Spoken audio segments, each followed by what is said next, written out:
Welcome back to another installment of me spending the money that should be going to my child for his college fund. So the last time you saw this car, I was doing the repairs and upgrades to the frame and then adding the power steering. As you may remember, I'm prepping this for Hotrod Dragweek in September. It's currently the middle of July, so you know, it's coming up. So for today, I'm going to be addressing these bad boys right here. As long as I've owned the car, which has been for like 20 years, it's had the original drum brakes all the way around. 4-wheel drum, manual, no power assist. I have, years ago put new wheel cylinders and shoes and everything in them, so like they did work fine. They stopped the car, it is what it is.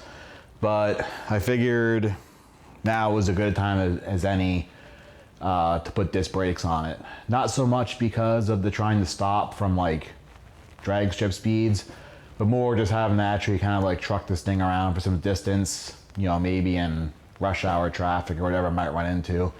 Might be nice to have some actual brakes that aren't gonna end up me rear-ending someone or whatever might happen. So anyway, I bought a kit. Let's check it out. Here's where I ended up buying, or at least part of it, because came in like 5 or 6 boxes. It's a lot of stuff. This is from the Right Stuff. I believe this is the 11-inch disc brake conversion kit they sell. I think there might have been a 10-inch too. There's a bunch of different kits you can get for these cars. Some use the original drum spindles. The kit I got actually has their own spindles that come with it. Uses like factory style calipers, factory style everything. Brake pads. It came with everything: bearings, seals, cotter pins, all the hardware you need. It also came with a booster that I have sitting somewhere else.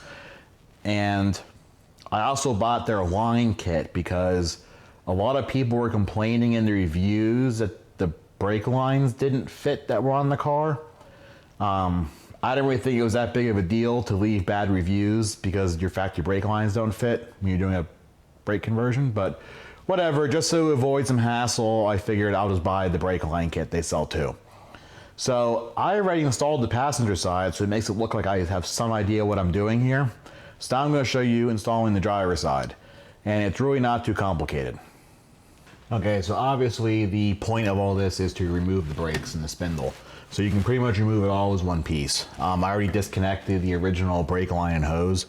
Disturbingly enough, these actually do look like they're probably the original brake hoses from 1968. So just separate your tie rod end and then separate your upper and lower ball joints. Leave the nuts on a few turns once you loosen them so that when you actually separate the ball joint, you don't catch a steering knuckle or a spring or anything in your face. I know a lot of people freak out about coil springs. In old cars like this, they really aren't like as dangerous as everyone makes them out to be. In this case, I'm leaving the shock in it. So the shock goes through the spring on this car. So the spring is going to stay put. It's not gonna come out and like take my head off or anything.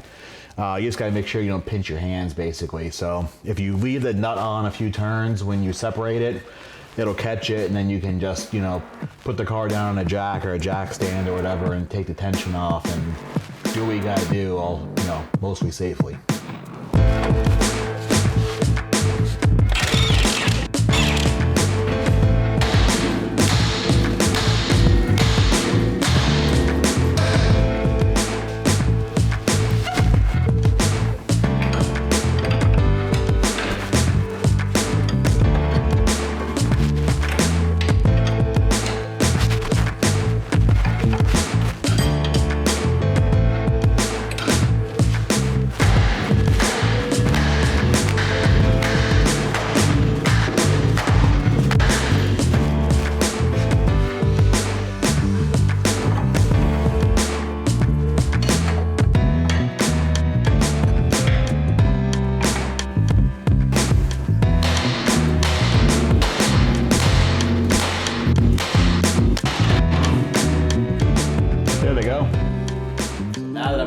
Mic took a dump. Now I'll just do this old school with the camera mic. So now it's time to put the new spindle on, which goes on, same as the old one. Just gonna do it loosely for now. I'm gonna have to put the car down again to get the upper one in. I don't think, yeah, no, we're close. I'm gonna put this back down on the jack stand and pop the other nut on, and then spindle's on.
There we go, spindle on. So the one thing that the kit doesn't come with that you have to reuse is a steering arm. So you have to pick on your old knuckle here, and this piece you have to reuse. There's just 2 bolts on it. It goes on and comes off the same way as it goes on the new one. So I'm just going to take this off and clean it up a little bit, and then we'll be ready to install the rest of the brake parts.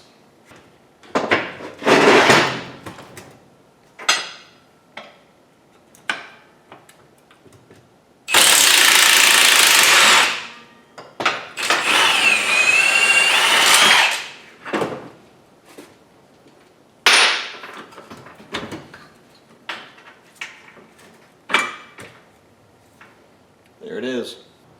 Okay, I got that steering arm all cleaned up so I can keep putting the rest of it together now. The kit comes with a little paper gasket, which apparently does something. I'm not really sure what. But you put it on there. Here is the caliper bracket. And then here is the dust plate, or vacuum plate that goes behind everything. So what you can do here, there's a longer and a shorter steering arm bolt. It doesn't specify in the kit, but I'm going to assume the longer one is the one that also goes to the caliper bracket. So you put those on there.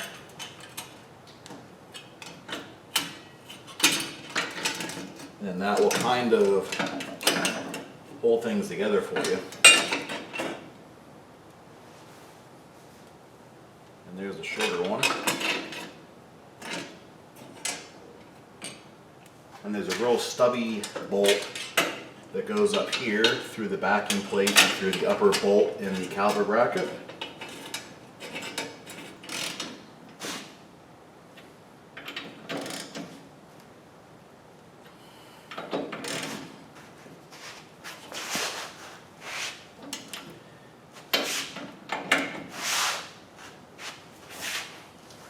And once you get that tight, you actually bend the vacuum plate over as like a safety lock.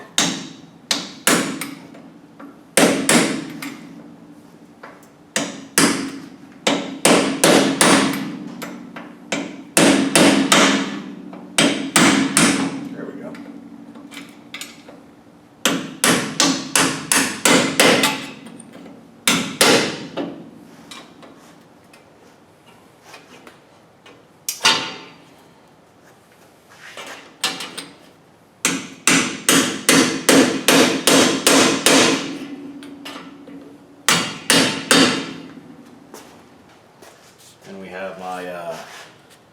newly cleaned and painted reused steering arm.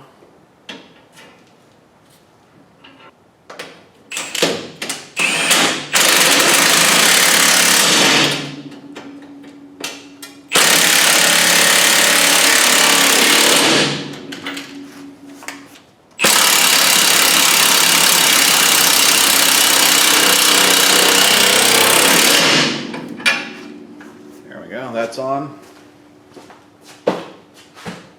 Okay, time to get the rotors set up. These are just regular stock replacement rotors. I didn't get the cross drilled or slotted or any of that because I'm not in the Fast and Furious. I was kind of happy though to see that the kit came with actual like name brand bearings. I assumed it was going to come with some like Chinese stuff, but that's good because if it didn't, I was going to put better bearings then just to avoid any problems later. So it's nice to see Timken bearings that at least claim to be made in the USA. I finally bought one of these bearing packers so my hand can stay slightly cleaner. And it even like kind of works.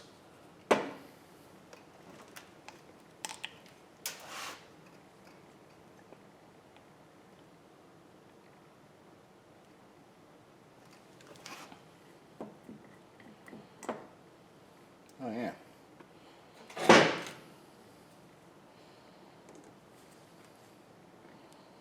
I don't think it's too helpful for old bearings, but it is nice for new bearings not having to put a big wad of grease in your hand.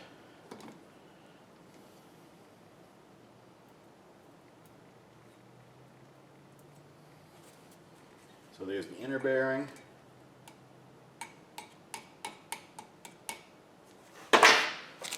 Came with wheel seals.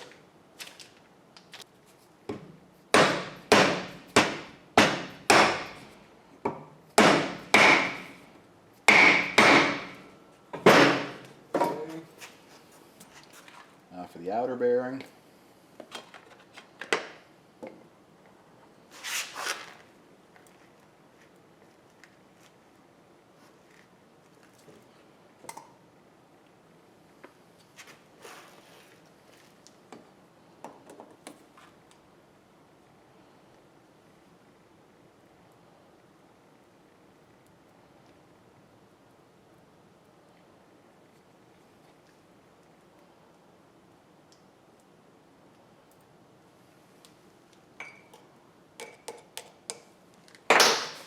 Okay, let's go throw it on the car.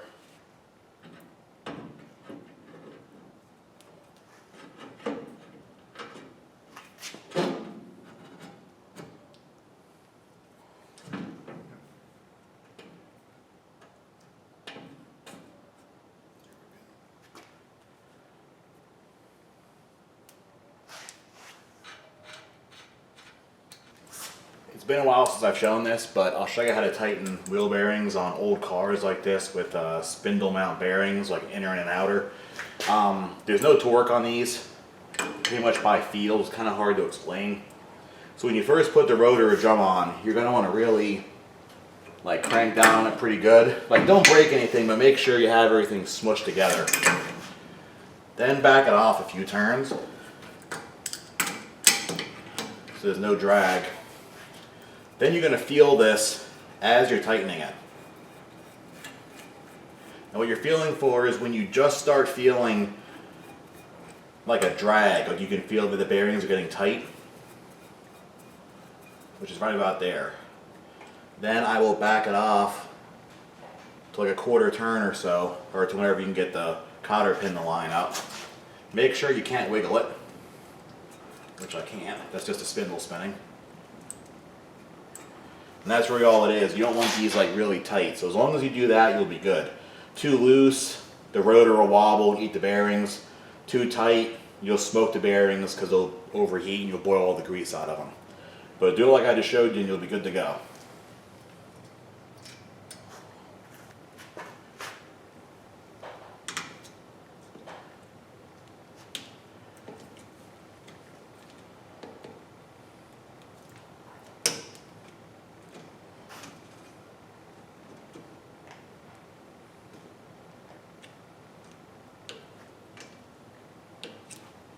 And here's my first complaint about this kit.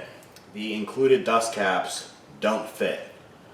I even sat there with a file and tried filing down the edges to where they would fit, and they're not even close. But the old ones off the drum brakes go right on. There we go. So the car has wheels and hubcaps anyway, so you won't see that.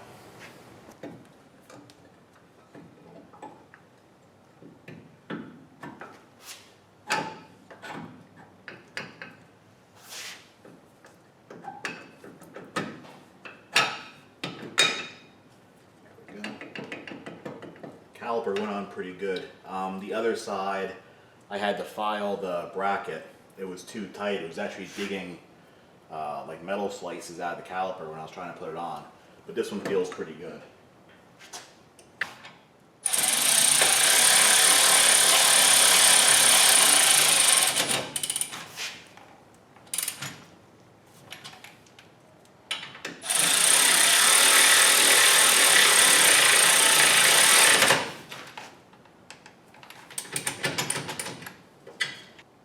Okay, so the disc brakes are physically on the car. Everything spins all nice. Calipers are on, the hose is on. It came with a new hose lock. It goes to factory drum brake hose location. It's now with 75% less dry rot cracks. So that's all good. I put the tie rod back on. I actually greased all the grease fittings, so that'll be an improvement. And I put the sway bar back on from me doing the rust repair. Look at that nice semi-gloss you can see a reflection in, but whatever. So now you might notice there's no lines hooked up because there's nowhere for the lines to go. So next up I have to do the other half of this, which is putting this disc brake master and booster on. So here's what we're currently working with. Manual brakes, drum master. It's at least a dual master. I believe that became mandatory in 1967 model year, if I remember right. Prior to that, they had one chamber, so the fluid was shared in the front and the rear brakes. So if you had a brake line blowout, you died. At least now you're going to have half your brakes if you have one brake line blowout. So I got to get rid of this.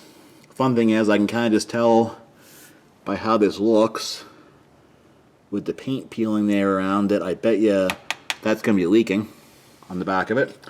And then down there, if you follow these lines, that is the old proportioning valve or splitter valve, wherever people are going to tell me I'm using the wrong terminology for. The new one is actually bolts right onto the master and booster. So let me try and get this thing off. I'm pretty sure I have to go under the dash and unhook the rod. I believe the rod goes right in the back of this. So I got to unhook the rod from the brake pedal and then remove the lines and two nuts and it's off.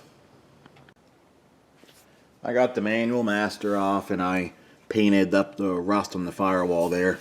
I gotta take these two lower nuts off yet too, because the new the booster in place of the master actually uses all four of those bolts, where when you just have the manual master on, it just uses the upper bolts. But this I already bench assembled with the two short lines, the portioning valve, the bracket, etc. This is loosely on, as I don't know how I'm going to have this adjusted to the pedal length, but let's see what happens. Okay, here we are under the car. Here is the factory valve, whatever you want to call it.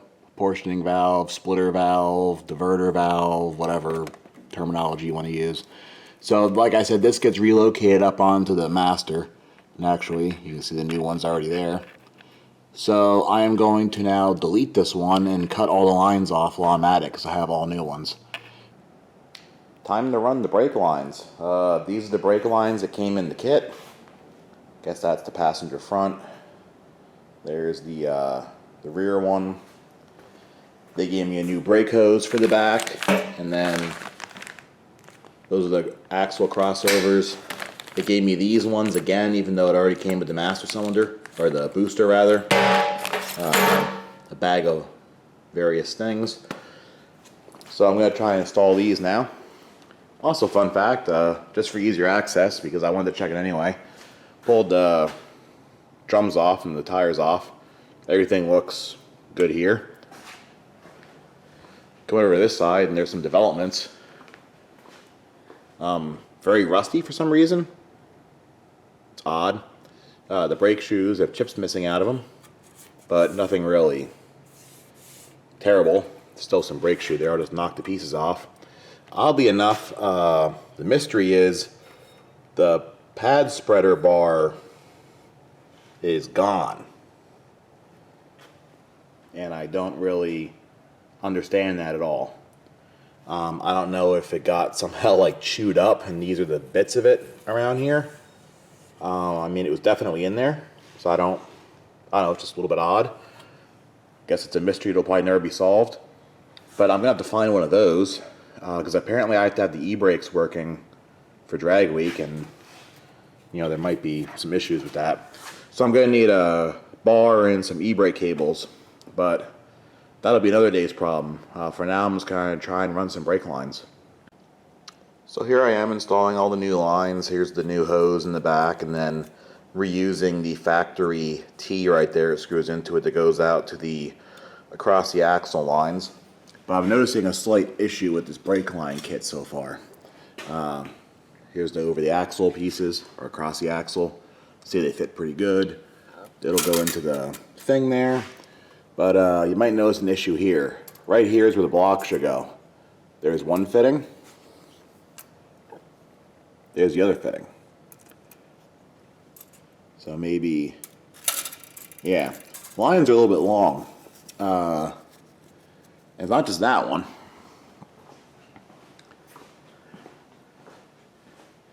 Here's the front brake one, which car is a little high in the air, but kind of like right idea, but I don't really know what they're going for here. So it's going to require some modifications, but I'll make it work. So currently I'm putting the emergency brake cables on. I got them installed in the drums here, and I'm trying to remember how they go on the car, because if you want to go back to the reason this car doesn't have them is because years and years ago I was pulling the rear end out to get rebuilt, and what usually happens is as soon as emergency brake cables even minorly inconvenience me, they get cut. So that's what happened, and I just never bothered to put them back on because no one made me. I guess now someone's making me. So anyway, I have them up here, they're in their things. I'm trying to remember how they go. Like obviously they must sit in these things. There's one here. You can kind of see a line on the floor, like where it must just ride on the floor. But what I couldn't figure out is that when I go to adjust the nut, like this thing's beyond maxed out. Like the nuts were up here. So why is it so loose? So I went on to Google's and I found out that there's supposed to be a hook in the cross member, namely that one. Now that hook was missing. So I was like, hey, you know what? I don't throw anything out. So I bet you that that's going to be in a box in the garage somewhere. So I went over in some magical bins, and sure enough, there it was, like 20 years later, just in case I needed it. So there you go, never throw anything out. So the cable actually goes into here, and this kind of like balances it. I will do that here and show you. There we go, so there's how it's supposed to work. I got the nut on there and the lock nut, and then there. Now we have e-brake cable. There's some tension on it. It's probably too loose yet, but I don't want to over tighten it because then the drums will drag. But as of right now, it's hard to do it because it's a posi.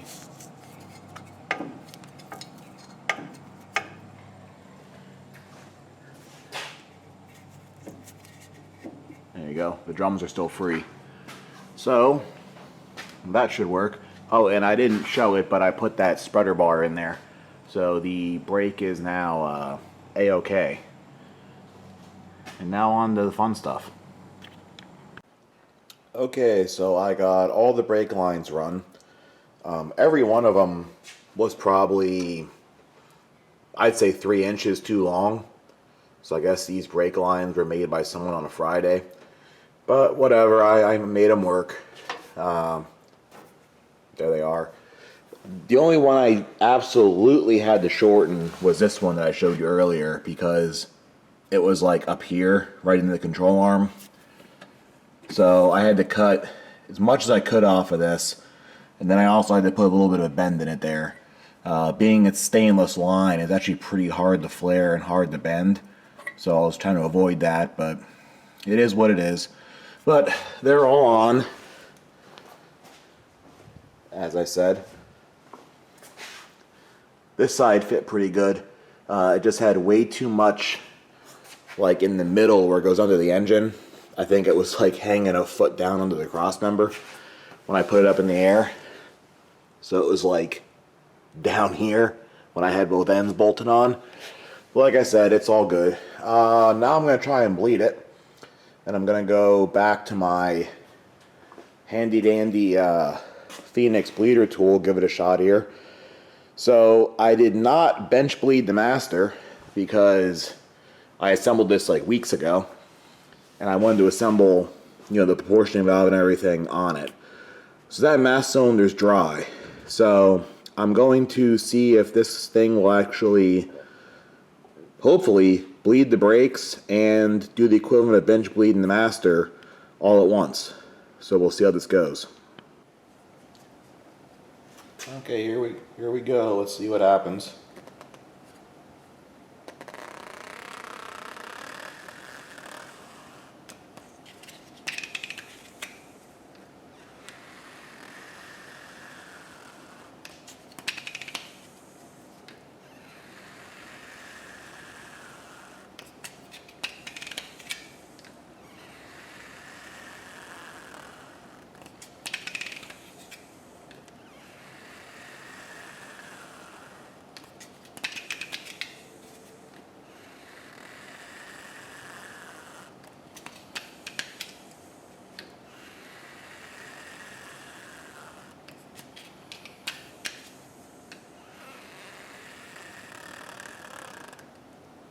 Okay, did that one for 8 pumps and I closed the bleeder on the last one.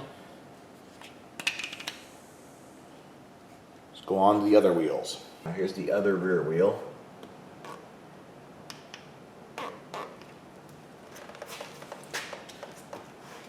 Squeezing it a little as I put it on to push any air out.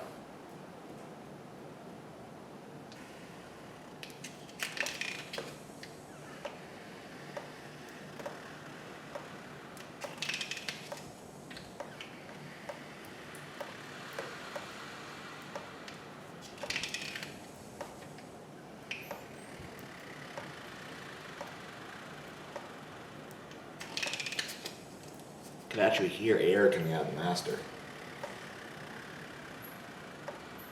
I couldn't hear it when I was on the other side.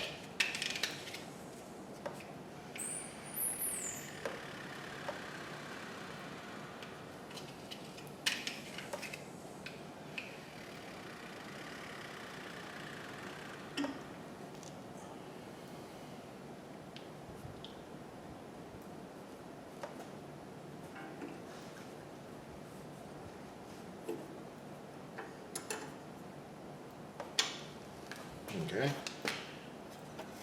See what's going on up there, and then I'll move on to the front ones.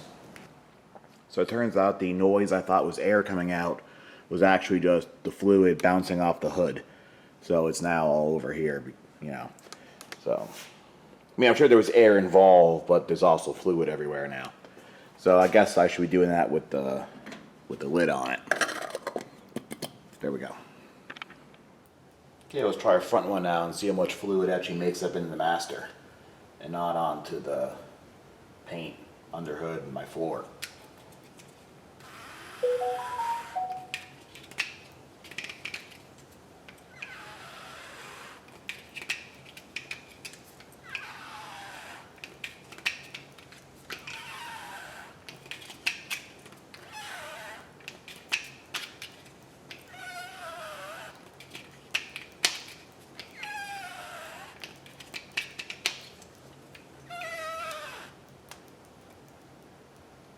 Okay, did that to 8 again.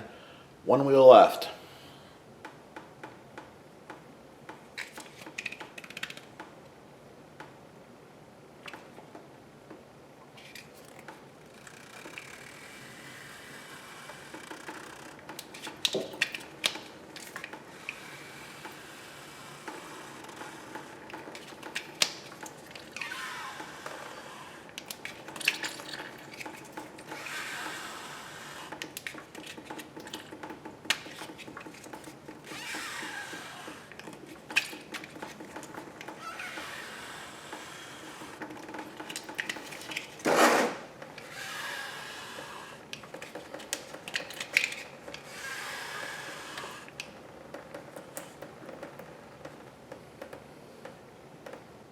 So I've been doing a bit of work off camera here, just I'm trying to get stuff done.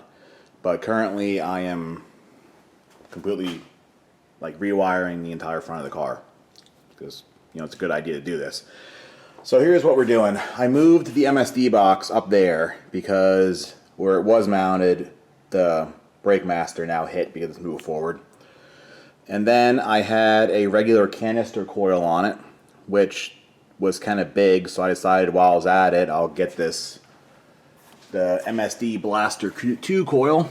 It has little rubber mounts on it, little rubber feet, just like the 6AL box. I had to order these new because the old ones dry rotted off. Like pretty much when I breathed on the box over there, they just started snapping off the mount there. So I guess they have an expiration date at some point. And I'm just basically I'm just cleaning up the wiring. They want the power and the ground from that to run right to the battery.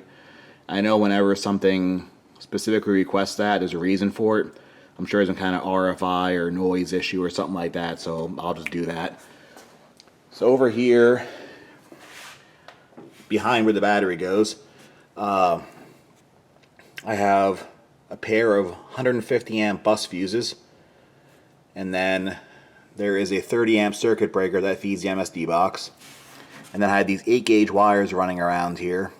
This one, where's this one go? Okay, this one's gonna go up the positive battery terminal. I'm gonna clean this up a little bit more too. It's not gonna be just wires all over. This one here goes to the 100 amp alternator I just installed, or 105 amp actually. So that will do that. And then the other 8 gauge wire is now gonna be the feed for the car. So it runs up here behind the radiator over to here where I put a bus bar in, and that 8 gauge wire feeds that bus bar, and I'm going to branch off from there. So this wire here goes into the horn relay, which oddly enough on these cars is where the main power feed for the whole car junctions, just a 60s GM thing. So then after here, then it goes into the fuse box and everything. But there's a lot more to do. I have fan wires, I have all kind of nightmares and stuff. So the one thing I will mention though is that one of the best things to happen as far as building cars goes in the last few years, and I might get some hate from this, is the random Chinese knickknacks you can buy. Like that fuse holder, that bus bar I showed you. Like some of this stuff didn't exist years ago. You had to get it off OEM applications, which I mean you could do. You could go to the junkyard and get it. But it's nice just now where you can just kind of like Google or Amazon, or look up on Amazon like a random thing. You're like, oh, I wonder if this exists. And boom, double fuse holder. They had single, double, 4, 6. They had all kind of bus bars. There's all kind of just neat things for wiring and other little things that just, it makes it so you can wire a car like a lot more OE. Not just wire, they make all kind of different contraptions. But this stuff years ago either didn't exist or it was priced so crazy that you just didn't use it. So like that thing was like $12 or something. Like it's kind of nice. Like I know it's, it's overseas, not American made and everything, but it allows you to build something a whole lot easier and a whole lot cheaper. All these crazy things you can get on Amazon now. But I'm gonna get back to it because I have miles and miles more wiring to run until hopefully this car at least runs and operates at least as good as it did before I cut the wiring apart. So back on my Amazon electrical spiel again here. Like look at the other stuff you can get. You can get this like bin of like non-insulated butt connectors in every size imaginable. There's a whole bin of shrink tubing. It's the good stuff that has the glue that melts inside of it. Here is like larger gauge ring terminals for like the 8 gauge wire like I'm using, up to like even some smaller battery cable size stuff. And like all this stuff is like nothing. Like this, you just couldn't get this stuff years ago. You had to have like an industrial hookup. You had to just deal whatever they had on the shelf at a parts store, which probably wasn't much. So yeah, anyway, back to it. So this will probably surprise no one, but tomorrow's drag week. So I just kind of got right into it and just started working and stopped filming, unfortunately, because it's what I had to do. But the whole engine bay is rewired. Batteries back in, and so on and so forth. Everything seems to be good on it. The accessories all spin and function, alternator charges. The brakes work.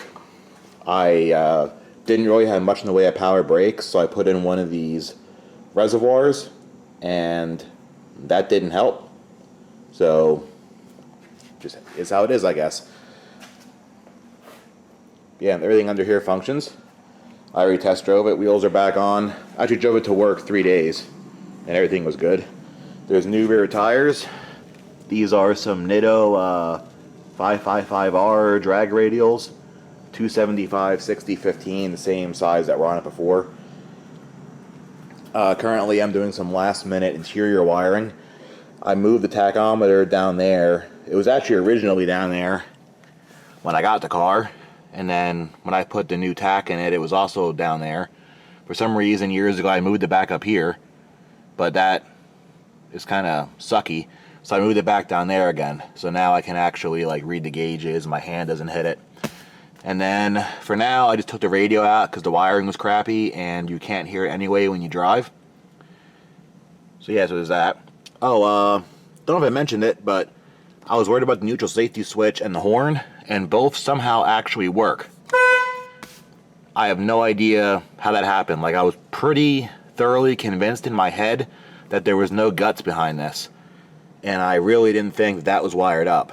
But I guess I'm just forgetting things finally, and those always worked. So that was one thing off the list. So I'm just going to finish up this wiring and start getting it ready, and maybe if we have time, we'll take it for a drive here. So like I said, I drove this like 3 days to work, so I'm just giving it like one last like look over, like a nut and bolt check. I had to put a new exhaust hanger on it here, that fell apart, and then I put new ones there at the mufflers. I was using the factory style, which are weird and they kind of suck. So I just used those like generic parts store ones, and they actually went into a factory hole in the frame, and they go like right to the clamp. They work pretty good. Checking all the brakes for leaks here. They all look to be okay. I had to keep tightening these brake lines. That was one point. It's not leaking now, but that kept leaking. And then that little junction there kept leaking, but they look good now. Being that they're stainless lines, I just had to keep on cranking them down harder and harder. I tidied up the fuel line here a little bit, put some hangers on it, wrapped the wire. The exhaust is whatever. Everything looks good up here. Check the wheels, they're tight, suspension's still tight. The engine's leaking about what it usually leaks, nothing really alarming. And I do not really see anything. There's no coolant leaks or anything. Somehow, and it baffles me, this power steering box does not leak. I thought for sure this was going to be a real leaker here. I just had to tighten the one fitting on the pump, and that was it. The power steering was surprisingly trouble-free so far. We'll see if it stays that way. But I'm going to keep on looking this over. I already did an oil change. I changed the trans fluid, the trans filter. Giving it the best shot here. You can only do so much, I guess. Just gotta hope it's okay.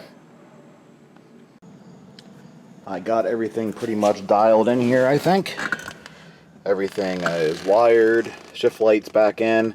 I put one of these little, it's a voltage gauge and a USB charging port for the old cell phones. These things are nice on Amazon too. Just put a metal plate in here temporarily and place the radio. It's just double-sided tape then. It was a real quick thing. Just happens to look actually okay. I got mostly packed up here.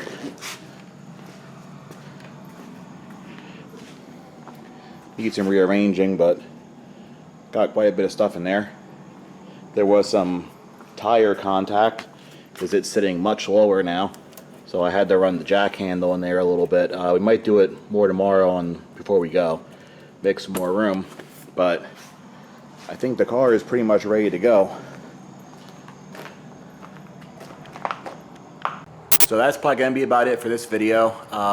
Like I said, I had to do a lot of stuff on camera just for the sake of getting it done. I worked on like Labor Day weekend and all that.